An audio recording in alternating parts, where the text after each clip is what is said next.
दरवाजे पर दस्तक दे ही रहा है। 2025 में 26 जनवरी को हमारे संविधान को लागू हुए 75 वर्ष होने जा रहे हैं। हम सभी के लिए बहुत गौरव की बात है। हमारे संविधान निर्माताओं ने हमें जो संविधान सौंपा है वो समय की हर कसौटी पर खरा उतरा है। संविधान हमारे लिए गाइडिंग लाइट है, हमारा मार्गदर्शक है। ये भारत का संविधान ही है जिसकी वजह से मैं आज यहां हूं, आपसे बात कर पा रहा हूं। इस साल 26 नवंबर को संविधान दिवस से एक साल तक चलने वाली कई एक्टिविटीज शुरू हुई हैं। देश के नागरिकों को संविधान की विरासत से जोड़ने के लिए constitution75.com नाम से एक खास वेबसाइट भी बनाई गई है। इसमें आप संविधान की प्रस्तावना पढ़कर अपना वीडियो अपलोड कर सकते हैं। अलग अलग भाषाओं में संविधान पढ़ सकते हैं। संविधान के बारे में प्रश्न भी पूछ सकते हैं। मन की बात के श्रोताओं से, स्कूल में पढ़ने वाले बच्चों से, कॉलेज में जाने वाले युवाओं से मेरा आग्रह है, इस वेबसाइट पर जरूर जाकर देखें, इसका हिस्सा बने। साथियों, अगले महीने 13 तारीख से प्रयागराज में महाकुंभ भी होने जा रहा है। इस समय वहां संगम तट पर जबरदस्त तैयारियां चल रही है। मुझे याद है, अभी कुछ दिन पहले जब मैं प्रयागराज गया था तो हेलीकॉप्टर से पूरा कुंभ क्षेत्र देखकर दिल प्रसन्न हो गया था। इतना विशाल, इतना सुंदर, इतनी भव्यता। साथियों, महाकुंभ की विशेषता केवल इसकी विशालता में ही नहीं है, कुंभ की विशेषता इसकी विविधता में भी है। इस आयोजन में करोड़ों लोग एक साथ एकत्रित होते हैं। लाखों संत, हजारों परंपराएं, सैकड़ों संप्रदाय, अनेकों अखाड़े, हर कोई इस आयोजन का हिस्सा बनता है। कहीं कोई भेदभाव नहीं दिखता है। कोई बड़ा नहीं होता है, कोई छोटा नहीं होता है। अनेकता में एकता का ऐसा दृश्य विश्व में कहीं और देखने को नहीं मिलेगा। इसलिए हमारा कुंभ एकता का महाकुंभ भी होता है। इस बार का महाकुंभ भी एकता के महाकुंभ के मंत्र को सशक्त करेगा। मैं आप सबसे कहूंगा, जब हम कुंभ में शामिल हो तो एकता के इस संकल्प को अपने साथ लेकर वापस आए। हम समाज में विभाजन और विद्वेष के भाव को नष्ट करने का संकल्प भी लें। अगर कम शब्दों में मुझे कहना है तो मैं कहूंगा, महाकुंभ का संदेश, एक हो पूरा देश। महाकुंभ का संदेश, एक हो पूरा देश। और अगर दूसरे तरीके से कहना है तो मैं कहूंगा, गंगा की अविरल धारा, न बटे समाज हमारा। गंगा की अविरल धारा, न बटे समाज हमारा। साथियों, इस बार प्रयागराज में देश और दुनिया के श्रद्धालु डिजिटल महाकुंभ के भी साक्षी बनेंगे। डिजिटल नेविगेशन की मदद से आपको अलग अलग घाट, मंदिर, साधुओं के अखाड़ों तक पहुंचने का रास्ता मिलेगा। यही नेविगेशन सिस्टम आपको पार्किंग तक पहुंचने में भी मदद करेगा। पहली बार कुंभ आयोजन में एआई चैटबॉट का प्रयोग होगा। एआई चैटबॉट के माध्यम से 11 भारतीय भाषाओं में कुंभ से जुड़ी हर तरह की जानकारी हासिल की जा सकेगी। इस चैटबॉट से कोई भी टेक्स्ट टाइप करके या बोलकर किसी भी तरह की मदद मांग सकता है। पूरा मेला क्षेत्र को एआई पावर्ड कैमरा से कवर किया जा रहा है। कुंभ में अगर कोई अपने परिचित से बिछड़ जाएगा तो इन कैमरों से उन्हें खोजने में भी मदद मिलेगी। श्रद्धालुओं को digital lost and found centre की सुविधा भी मिलेगी। श्रद्धालुओं को मोबाइल पर गवर्नमेंट अप्रूव्ड टूर पैकेजेस, ठहरने की जगह और होम स्टे के बारे में भी जानकारी दी जाएगी। आप भी महाकुंभ में जाएं तो इन सुविधाओं का लाभ अवश्य उठाएं और हाँ, हैशटैग एकता का महाकुंभ के साथ अपनी सेल्फी जरूर अपलोड करिएगा। साथियों, मन की बात यानी MKB में अब बात KTB की। जो बड़े बुजुर्ग हैं उनमें से बहुत से लोगों को KTB के बारे में पता नहीं होगा, लेकिन जरा बच्चों से पूछिए। KTB उनके बीच बहुत ही सुपरहिट है। KTB यानी क्रश, त्रुश और बाल्टी बॉय। आपको शायद पता होगा, बच्चों की पसंदीदा एनिमेशन सीरीज और उसका नाम है KTB भारत है हम, और अब इसका दूसरा सीजन भी आ गया है। ये 3 एनिमेशन कैरेक्टर हमें भारतीय स्वतंत्रता संग्राम के उन नायक नायिकाओं के बारे में बताते हैं जिनकी ज्यादा चर्चा नहीं होती। हाल ही में इसका सीजन 2 बड़े ही खास अंदाज में international film festival of India Goa में लॉन्च हुआ। सबसे शानदार बात यह है कि ये सीरीज न सिर्फ भारत की कई भाषाओं में बल्कि विदेशी भाषाओं में भी प्रसारित होती है। इसे दूरदर्शन के साथ साथ अन्य OTT प्लेटफॉर्म पर भी देखा जा सकता है। साथियों, हमारी एनिमेशन फिल्मों की, रेगुलर फिल्मों की, टीवी सीरियल्स की पॉपुलैरिटी दिखाती है कि भारत की क्रिएटिव इंडस्ट्री में कितनी क्षमता है। यह इंडस्ट्री न सिर्फ देश की प्रगति में बड़ा योगदान दे रही है, बल्कि हमारी इकोनॉमी को भी नई ऊंचाइयों पर ले जा रही है। हमारी फिल्म एंड एंटरटेनमेंट इंडस्ट्री बहुत विशाल है। देश की कितनी ही भाषाओं में फिल्में बनती हैं, क्रिएटिव कंटेंट बनता है। मैं अपनी फिल्म और एंटरटेनमेंट इंडस्ट्री को इसलिए भी बधाई देता हूं क्योंकि उसने एक भारत श्रेष्ठ भारत के भाव को सशक्त किया है। साथियों, वर्ष 2024 में हम फिल्म जगत की कई महान हस्तियों की 100वीं जयंती मना रहे हैं। इन विभूतियों ने भारतीय सिनेमा को विश्व स्तर पर पहचान दिलाई। राज कपूर जी ने फिल्मों के माध्यम से दुनिया को भारत के सॉफ्ट पावर से परिचित कराया। रफी साहब की आवाज में वो जादू था जो हर दिल को छू लेता था। उनकी आवाज अद्भुत थी। भक्ति गीत हो या रोमांटिक सॉन्ग्स, दर्द भरे गाने हो, हर इमोशन को उन्होंने अपनी आवाज से जीवंत कर दिया। एक कलाकार के रूप में उनकी महानता का अंदाजा इसी से लगाया जा सकता है कि आज भी युवा पीढ़ी उनके गानों को उतनी ही शिद्दत से सुनती है। यही तो है टाइमलेस आर्ट की पहचान। अक्कीनेनी नागेश्वर राव गारू ने तेलुगु सिनेमा को नई ऊंचाइयों तक पहुंचाया है। उनकी फिल्मों ने भारतीय परंपराओं और मूल्यों को बखूबी प्रस्तुत किया। तपन सिन्हा जी की फिल्मों ने समाज को एक नई दृष्टि दी। उनकी फिल्मों में सामाजिक चेतना और राष्ट्रीय एकता का संदेश रहता था। हमारी पूरी फिल्म इंडस्ट्री के लिए इन हस्तियों का जीवन प्रेरणा जैसा है। साथियों, मैं आपको एक और खुशखबरी देना चाहता हूं।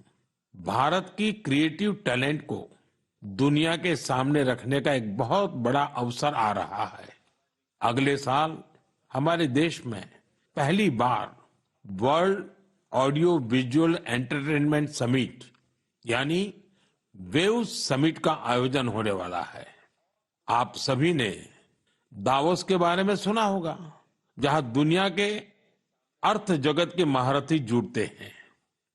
उसी तरह वेव समिट में दुनिया भर के मीडिया और एंटरटेनमेंट इंडस्ट्री के दिग्गज क्रिएटिव वर्ल्ड के लोग भारत आएंगे।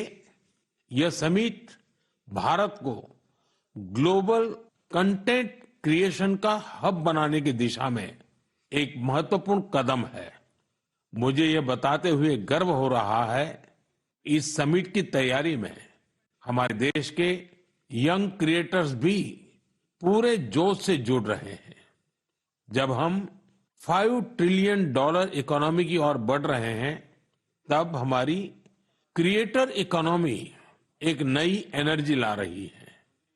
मैं भारत की पूरी एंटरटेनमेंट और क्रिएटिव इंडस्ट्री से आग्रह करूंगा, चाहे आप यंग क्रिएटर हो या एस्टैब्लिश्ड आर्टिस्ट, बॉलीवुड से जुड़े हो या रीजनल सिनेमा से, टीवी इंडस्ट्री के प्रोफेशनल हो या एनिमेशन के एक्सपर्ट, गेमिंग से जुड़े हो या एंटरटेनमेंट टेक्नोलॉजी के इनोवेटर, आप सभी वेव समिट का हिस्सा बने।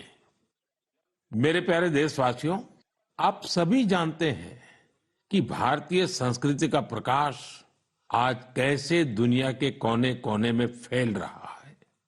आज मैं आपको 3 महाद्वीपों से ऐसे प्रयासों के बारे में बताऊंगा जो हमारी सांस्कृतिक विरासत के वैश्विक विस्तार की गवाह है। ये सभी एक दूसरे से मीलों दूर हैं, लेकिन भारत को जानने और हमारी संस्कृति से सीखने की उनकी ललक एक जैसी है। साथियों, पेंटिंग्स का संसार जितना रंगों से भरा होता है, उतना ही खूबसूरत होता है। आप में से जो लोग टीवी के माध्यम से मन की बात से जुड़े हैं, वे अभी कुछ पेंटिंग्स टीवी पर देख भी सकते हैं। इन पेंटिंग्स में हमारे देवी देवता, नृत्य की कलाएं और महान विभूतियों को देखकर आपको बहुत अच्छा लगेगा।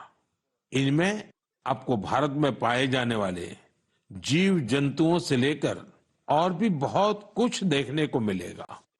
इनमें ताजमहल की एक शानदार पेंटिंग भी शामिल है, जिसे 13 साल की एक बच्ची ने बनाया है। आपको ये जानकर हैरानी होगी कि इस दिव्यांग बच्ची ने अपने मुंह से इस पेंटिंग को तैयार किया है। सबसे दिलचस्प बात यह है कि इन पेंटिंग्स को बनाने वाले भारत के नहीं, बल्कि इजिप्ट के स्टूडेंट्स हैं, वहां के विद्यार्थी हैं। कुछ ही हफ्ते पहले इजिप्ट के करीब 23,000 स्टूडेंट्स ने एक पेंटिंग प्रतियोगिता में हिस्सा लिया था। वहां उन्हें भारत की संस्कृति और दोनों देशों के ऐतिहासिक संबंधों को बताने वाली पेंटिंग तैयार करनी थी। मैं इस प्रतियोगिता में हिस्सा लेने वाले सभी युवाओं की सराहना करता हूं। उनकी क्रिएटिविटी की जितनी भी प्रशंसा की जाए वो कम है।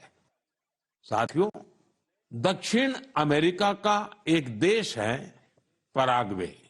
वहां रहने वाले भारतीयों की संख्या 1,000 से ज्यादा नहीं होगी। पराग्वे में एक अद्भुत प्रयास हो रहा है। वहां भारतीय दूतावास में Erica Huber free ayurveda consultation देती है। आयुर्वेद की सलाह लेने के लिए आज उनके पास स्थानीय लोग भी बड़ी संख्या में पहुंच रहे हैं। एरिका ह्यूबर ने भले ही इंजीनियरिंग की पढ़ाई की हो, लेकिन उनका मन तो आयुर्वेद में ही बसता है। उन्होंने आयुर्वेद से जुड़े कोर्सेज किए थे और समय के साथ वे इसमें पारंगत होती चली गई। साथियों, ये हमारे लिए बहुत गर्व की बात है कि दुनिया की सबसे प्राचीन भाषा तमिल है और हर हिंदुस्तानी को इसका गर्व है। दुनिया भर के देशों में इसे सीखने वालों की संख्या लगातार बढ़ रही है। पिछले महीने के आखिर में फिजी में भारत सरकार के सहयोग से तमिल टीचिंग प्रोग्राम शुरू हुआ। बीते 80 वर्षों में यह पहला अवसर है जब फिजी में तमिल के ट्रेन टीचर्स इस भाषा को सिखा रहे हैं। मुझे ये जानकर अच्छा लगा कि आज फिजी के स्टूडेंट्स तमिल भाषा और संस्कृति को सीखने में काफी दिलचस्पी ले रहे हैं। साथियों, ये बातें, ये घटनाएं सिर्फ सफलता की कहानियां नहीं है, ये हमारी सांस्कृतिक विरासत की भी गाथाएं हैं। ये उदाहरण हमें गर्व से भर देते हैं। आर्ट से आयुर्वेद तक और लैंग्वेज से लेकर म्यूजिक तक भारत में इतना कुछ है जो दुनिया में छा रहा है। साथियों, सर्दी के इस मौसम में देश भर से खेल और फिटनेस को लेकर कई एक्टिविटीज हो रही हैं। मुझे खुशी है कि लोग फिटनेस को अपनी दिनचर्या का हिस्सा बना रहे हैं। कश्मीर में स्कीइंग से लेकर गुजरात में पतंगबाजी तक हर तरफ खेल का उत्साह देखने को मिल रहा है। संडे ऑन साइकिल और साइकिलिंग ट्यूसडे जैसे अभियानों से साइकिलिंग को बढ़ावा मिल रहा है। साथियों, अब मैं आपको एक ऐसी अनोखी बात बताना चाहता हूं जो हमारे देश में आ रहे बदलाव और युवा साथियों के जोश और जज्बे का प्रतीक है। क्या आप जानते हैं कि हमारे बस्तर में एक अनूठा ओलंपिक शुरू हुआ है? जी हां, पहली बार हुए बस्तर ओलंपिक से बस्तर में एक नई क्रांति जन्म ले रही है। मेरे लिए ये बहुत ही खुशी की बात है कि बस्तर ओलंपिक का सपना साकार हुआ है। आपको भी ये जानकर अच्छा लगेगा कि उस क्षेत्र में हो रहा है जो कभी माओवादी हिंसा का गवाह रहा है। बस्तर ओलंपिक का शुभंकर है वन भैंसा और पहाड़ी मैना। इसमें बस्तर की समृद्ध संस्कृति की झलक दिखती है। इस बस्तर खेल महाकुंभ का मूल मंत्र है करसायता बस्तर, बरसायता बस्तर, यानी खेलेगा बस्तर, जीतेगा बस्तर। पहली ही बार में बस्तर ओलंपिक में 7 जिलों के 1,65,000 खिलाड़ियों ने भाग लिया है। यह सिर्फ एक आंकड़ा नहीं है, यह हमारे युवाओं के संकल्प की गौरव गाथा है। एथलेटिक्स, तीरंदाजी, badminton, football, hockey, weightlifting, karate, kabaddi, kho kho और वॉलीबॉल, हर खेल में हमारे युवाओं ने अपनी प्रतिभा का परचम लहराया है। कारी कश्यप जी की कहानी मुझे बहुत प्रेरित करती है। एक छोटे से गांव से आने वाली कारी जी ने तीरंदाजी में रजत पदक जीता है। वे कहती है, बस्तर ओलंपिक ने हमें सिर्फ खेल का मैदान ही नहीं, जीवन में आगे बढ़ने का अवसर दिया है। सुकमा की पायल कवासी जी की बात भी कम प्रेरणादायक नहीं है। जेवलिन थ्रो में स्वर्ण पदक जीतने वाली पायल जी कहती हैं, अनुशासन और कड़ी मेहनत से कोई भी लक्ष्य असंभव नहीं है। सुकमा के दोरनापाल के पुनेम सन्ना जी की कहानी तो नए भारत की प्रेरक कथा है। एक समय नक्सली प्रभाव में आए पुनेम जी आज व्हील चेयर पर दौड़कर मेडल जीत रहे हैं। उनका साहस और हौसला हर किसी के लिए प्रेरणा है। कोंडा गांव के तीरंदाज रंजू सौरी जी को बस्तर यूथ आइकॉन चुना गया है। उनका मानना है, बस्तर ओलंपिक दूर दराज के युवाओं को राष्ट्रीय मंच तक पहुंचाने का अवसर दे रहा है। साथियों, बस्तर ओलंपिक केवल एक खेल आयोजन नहीं है, यह एक ऐसा मंच है जहां विकास और खेल का संगम हो रहा है, जहां हमारे युवा अपनी प्रतिभा को निखार रहे हैं और एक नए भारत का निर्माण कर रहे हैं। मैं आप सभी से आग्रह करता हूं, अपने क्षेत्र में ऐसे खेल आयोजनों को प्रोत्साहित करें। हैशटैग खेलेगा भारत जीतेगा भारत के साथ अपने क्षेत्र की खेल प्रतिभाओं की कहानियां साझा करें। स्थानीय खेल प्रतिभाओं को आगे बढ़ने का अवसर दें। याद रखिए, खेल से न केवल शारीरिक विकास होता है, बल्कि ये स्पोर्ट्समैन स्पिरिट से समाज को जोड़ने का भी एक सशक्त माध्यम है। तो खूब खेलिए, खूब खेलिए। मेरे प्यारे देशवासियों, भारत की 2 बड़ी उपलब्धियां आज विश्व का ध्यान आकर्षित कर रही है। इन्हें सुनकर आपको भी गर्व महसूस होगा। ये दोनों सफलताएं स्वास्थ्य के क्षेत्र में मिली हैं। पहली उपलब्धि मिली है मलेरिया से लड़ाई में। मलेरिया की बीमारी 4000 वर्षों से मानवता के लिए एक बड़ी चुनौती रही है। आजादी के समय भी यह हमारी सबसे बड़ी स्वास्थ्य चुनौतियों में से एक थी। 1 महीने से लेकर 5 साल तक के बच्चों की जान लेने वाली सभी संक्रामक बीमारियों में मलेरिया का तीसरा स्थान है। आज मैं संतोष से कह सकता हूं कि देशवासियों ने मिलकर इस चुनौती का दृढ़ता से मुकाबला किया है।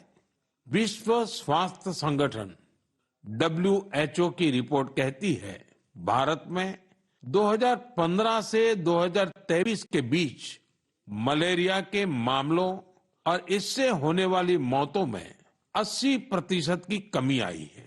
यह कोई छोटी उपलब्धि नहीं है। सबसे सुखद बात यह है, यह सफलता जन जन की भागीदारी से मिली है। भारत के कोने कोने से, हर जिले से हर कोई इस अभियान का हिस्सा बना है। असम में जोरहाट के चाय बागानों में मलेरिया 4 साल पहले तक लोगों की चिंता की एक बड़ी वजह बना हुआ था, लेकिन जब इसके उन्मूलन के लिए चाय बागान में रहने वाले एकजुट हुए तो इसमें काफी हद तक सफलता मिलने लगी। अपने इस प्रयास में उन्होंने टेक्नोलॉजी के साथ साथ सोशल मीडिया का भी भरपूर इस्तेमाल किया है। इसी तरह हरियाणा के कुरुक्षेत्र जिले ने मलेरिया पर नियंत्रण के लिए बड़ा अच्छा मॉडल पेश किया। यहाँ मलेरिया की मॉनिटरिंग के लिए जन भागीदारी काफी सफल रही है। नुक्कड़ नाटक और रेडियो के जरिए ऐसे संदेशों पर जोर दिया गया जिससे मच्छरों की ब्रीडिंग कम करने में काफी मदद मिली है। देश भर में ऐसे प्रयासों से ही हम मलेरिया के खिलाफ जंग को और तेजी से आगे बढ़ा पाए हैं। साथियों, अपनी जागरूकता और संकल्प शक्ति से हम क्या कुछ हासिल कर सकते हैं, इसका दूसरा उदाहरण है कैंसर से लड़ाई। दुनिया के मशहूर मेडिकल जर्नल लैंसेट की स्टडी वाकई बहुत उम्मीद बढ़ाने वाली है। इस जर्नल के मुताबिक अब भारत में समय पर कैंसर का इलाज शुरू होने की संभावना काफी बढ़ गई है। समय पर इलाज का मतलब है कैंसर मरीज का ट्रीटमेंट 30 दिनों के भीतर ही शुरू हो जाना। और इसमें बड़ी भूमिका निभाई है आयुष्मान भारत योजना ने। इस योजना की वजह से कैंसर के 90% मरीज समय पर अपना इलाज शुरू करा पाए हैं। ऐसा इसलिए हुआ है क्योंकि पहले पैसे के अभाव में गरीब मरीज कैंसर की जांच में, उसके इलाज से कतराते थे। अब आयुष्मान भारत योजना उनके लिए बड़ा संबल बनी है। अब वो आगे बढ़कर अपना इलाज कराने के लिए आ रहे हैं। आयुष्मान भारत योजना ने कैंसर के इलाज में आने वाली पैसों की परेशानी को काफी हद तक कम किया है। अच्छा ये भी है कि आज समय पर कैंसर के इलाज को लेकर लोग पहले से कहीं अधिक जागरूक हुए हैं। यह उपलब्धि जितनी हमारे हेल्थ केयर सिस्टम की है, डॉक्टरों, नर्सों और टेक्निकल स्टाफ की है, उतनी ही आप सभी मेरे नागरिक भाई बहनों की भी है। सबके प्रयास से कैंसर को हराने का संकल्प और मजबूत हुआ है। इस सफलता का क्रेडिट उन सभी को जाता है जिन्होंने जागरूकता फैलाने में अपना अहम योगदान दिया है। कैंसर से मुकाबले के लिए एक ही मंत्र है, अवेयरनेस, एक्शन और एश्योरेंस। अवेयरनेस यानी कैंसर और इसके लक्षणों के प्रति जागरूकता, एक्शन यानी समय पर जांच और इलाज, एश्योरेंस यानी मरीजों के लिए हर मदद उपलब्ध होने का विश्वास। आइए हम सब मिलकर कैंसर के खिलाफ इस लड़ाई को तेजी से आगे ले जाएं और ज्यादा से ज्यादा मरीजों की मदद करें। मेरे प्यारे देशवासियों, आज मैं आपको उड़ीसा के कालाहांडी के एक ऐसे प्रयास की बात बताना चाहता हूं जो कम पानी और कम संसाधनों के बावजूद सफलता की नई गाथा लिख रहा है। यह है कालाहांडी की सब्जी क्रांति। जहां कभी किसान पलायन करने को मजबूर थे, वहीं आज कालाहांडी का गोला मुंडा ब्लॉक एक वेजिटेबल हब बन गया है। यह परिवर्तन कैसे आया? इसकी शुरुआत सिर्फ 10 किसानों के एक छोटे से समूह से हुई। इस समूह ने मिलकर एक एफपीओ किसान उत्पाद संघ की स्थापना की, खेती में आधुनिक तकनीक का इस्तेमाल शुरू किया और आज उनका ये एफपीओ करोड़ों का कारोबार कर रहा है। आज 200 से अधिक किसान इस एफपीओ से जुड़े हैं, जिनमें 45 महिला किसान भी हैं। ये लोग मिलकर 200 एकड़ में टमाटर की खेती कर रहे हैं, 150 एकड़ में करेले का उत्पादन कर रहे हैं। अब इस एफपीओ का सालाना टर्नओवर भी बढ़कर 1.5 करोड़ से ज्यादा हो गया है। आज कालाहांडी की सब्जियां न केवल ओडिशा के विभिन्न जिलों में बल्कि दूसरे राज्यों में भी पहुंच रही है और वहां का किसान अब आलू और प्याज की खेती की नई तकनीकें सीख रहा है। साथियों, कालाहांडी की यह सफलता हमें सिखाती है कि संकल्प शक्ति और सामूहिक प्रयास से क्या नहीं किया जा सकता। मैं आप सभी से आग्रह करता हूं, अपने क्षेत्र में एफपीओ को प्रोत्साहित करें, किसान उत्पादक संगठनों से जुड़े और उन्हें मजबूत बनाएं। याद रखिए, छोटी शुरुआत से भी बड़े परिवर्तन संभव है। हमें बस दृढ़ संकल्प और टीम भावना की जरूरत है। साथियों, आज की मन की बात में हमने सुना कि कैसे हमारा भारत विविधता में एकता के साथ आगे बढ़ रहा है। चाहे वो खेल का मैदान हो या विज्ञान का क्षेत्र, स्वास्थ्य हो या शिक्षा, हर क्षेत्र में भारत नई ऊंचाइयों को छू रहा है। हमने एक परिवार की तरह मिलकर हर चुनौती का सामना किया और नई सफलताएं हासिल की। 2014 से शुरू हुए मन की बात के 116 एपिसोड में मैंने देखा है कि मन की बात देश की सामूहिक शक्ति का एक जीवंत दस्तावेज बन गया है। आप सभी ने इस कार्यक्रम को अपनाया, अपना बनाया। हर महीने आपने अपने विचारों और प्रयासों को साझा किया। कभी किसी यंग इनोवेटर के आइडिया ने प्रभावित किया, तो कभी किसी बेटी की अचीवमेंट ने गौरवान्वित किया। यह आप सभी की भागीदारी है जो देश के कोने कोने से पॉजिटिव एनर्जी को एक साथ लाती है। मन की बात इसी पॉजिटिव एनर्जी के एम्प्लीफिकेशन का मंच बन गया है। और अब 2025 दस्तक दे रहा है। आने वाले साल में मन की बात के माध्यम से हम और भी इंस्पायरिंग प्रयासों को साझा करेंगे। मुझे विश्वास है कि देशवासियों की पॉजिटिव सोच और इनोवेशन की भावना से भारत नई ऊंचाइयों को छुएगा। आप अपने आसपास के यूनिक प्रयासों को हैशटैग मन की बात के साथ शेयर करते रहिए। मैं जानता हूं कि अगले साल की हर मन की बात में हमारे पास एक दूसरे से साझा करने के लिए बहुत कुछ होगा। आप सभी को 2025 की ढेर सारी शुभकामनाएं। स्वस्थ रहें, खुश रहें। फिट इंडिया मूवमेंट में आप भी जुड़ जाइए, खुद को भी फिट रखिए, जीवन में प्रगति करते रहें। बहुत बहुत धन्यवाद।